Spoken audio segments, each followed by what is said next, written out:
Yeah, you're the only person who still defends that. I'm the only person who still defends Israel. That is outside of the state of Israel. The only thing people will remember you for, Julia, is your vociferous defense of mass murder. I would be proud if the only thing I was remembered for was my defense of the only democratic state in the Middle East. I would die proud.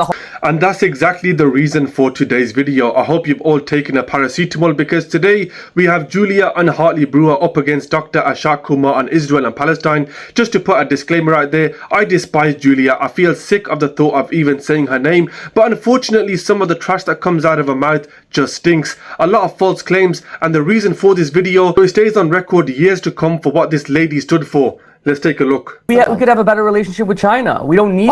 We should absolutely focus on having a much better relationship with a totalitarian murderous state. 100%. Wait, what is this moralism? I mean, it's not a murderous. What is this moralism? Is it any more murderous than the Americans who are financing the genocide in Palestine? Absolutely not. Sorry, the Americans. The Americans are responsible for genocide in Palestine? Julia, did you just wake up? No, I literally didn't hear what you said because it was so visible. No, it's not. The Americans finance, defend diplomatically to the hilt.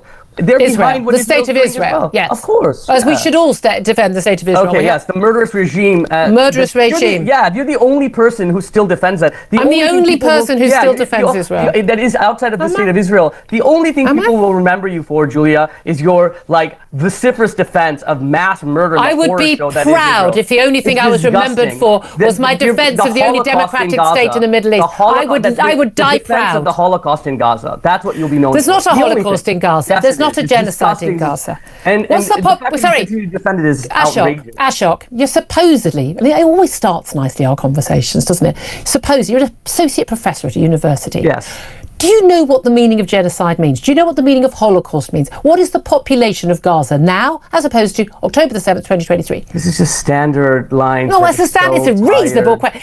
Israel is a massive they are a strong military power with amazing capability. If there was a genocide in Gaza, their population would have gone down, and said that it was a genocide. The UN came out yesterday and said it was a genocide. Have you seen that report? Have you read it?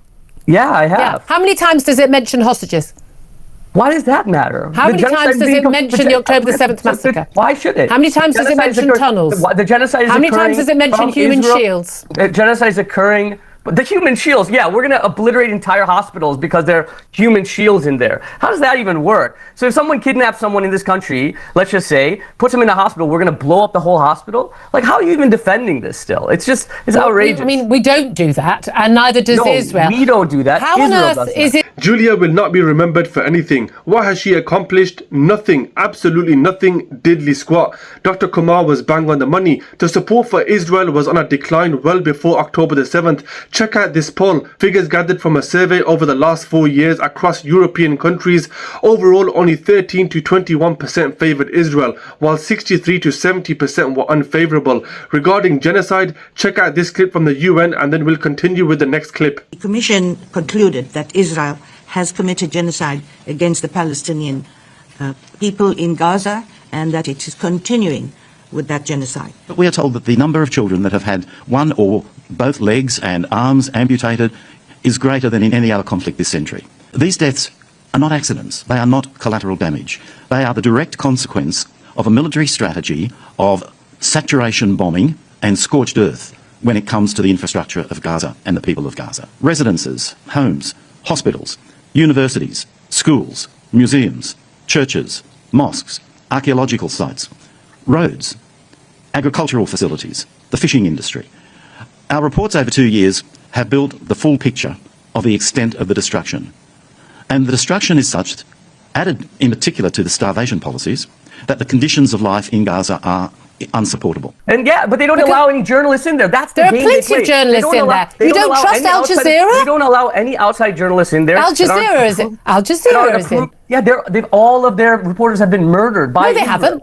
Yes, they have. No, they haven't. Yes, they Al have. Jazeera has reporters in. They've killed more reporters in Gaza. Most of them, well, actually, an awful lot of them have actually been Hamas operatives. Some of them are actually involved in the October 7th massacre.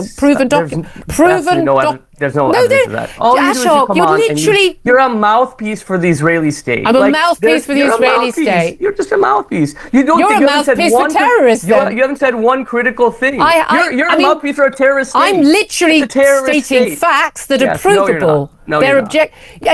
How is there a genocide? And why would Israel be so uniquely incompetent at committing genocide in Gaza? They're competently doing it. They've obliterated every single building that's above 4 floors. Like, why 93% of buildings have been destroyed in Gaza. That's not so true. Rafah is completely destroyed. Why was it destroyed? Because all of the buildings were booby-trapped with IEDs by Hamas. All of the buildings were booby-trapped. You really believe that? In Rafah, yeah. You actually believe every single building in Rafah was booby-trapped? Hamas have been pretty open about this stuff, mate. They film it. Not even Israel saying this. Who's saying this? I think you'll find the military are making that very clear. An awful lot of Hamas reporters, I mean, the absolute lack of acknowledgement and respect is shameful. Julia, if you're going to be remembered for anything, it's going to be for the nasty piece of work that you are. We don't need to answer her questions of genocide. The UN have made their position very clear. 1% of arms to Israel come from the UK. I mean, we've already got an arms embargo, for goodness sake. Doesn't make any difference. The Israelis are able to continue 30% of the munition of the materials for the F-35, which is the main jet that flies and bombs Gaza, including 2,000 bombs, including 2,000-pound bombs that obliterate everything within a 100-yard radius, are delivered to Israel by Britain, that are produced in Britain. So we could stop doing that. We could stop doing that. And do you think that would make a difference when Israel are fighting an existential war against Hamas terrorists? What do you think? Existential war by murdering 25,000 children? Probably that's the official. The official figure. No, it's a Hamas figure. Unofficial. It's a Hamas figure. Everything Hamas. That's just so tired. No one buys that anymore. Where do you think the figures come from? You call everything Hamas. UN is Hamas. UN is a Hamas apologist, yes. Where do you think the figures come from? Like, do you just become Hamas the minute where do the figures come from? Stop murder?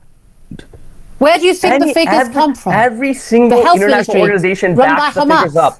No, but then they don't allow any outside journalists in. So then anything that comes out. How would journalists collate the numbers? That's not the journalists don't collate the numbers of deaths. So they can kill as many people as they want, and you can just say all of it is Hamas. So any information that's coming out of Gaza is Hamas. Is that what you're saying? Yes, that's a statement of fact. Guys, if you watched my Piers Morgan video yesterday, you'll see IDF sergeant getting a backhander from Piers for stating figures that are actually higher than the Gaza Health Authority. Yes, IDF soldier gives a higher death toll than Gaza Health Authority. It all starts to make sense in the end. To further support that, London School of Hygiene and Tropical Medicine states the Palestinian ministry underreported the death toll by approximately 41%, which actually makes sense if IDF sergeants are reporting higher figures. Anyway guys, thanks for watching. Let me know your thoughts in the comment section below. Support me by liking and subscribing, and I'll see you all on the next video. Peace out.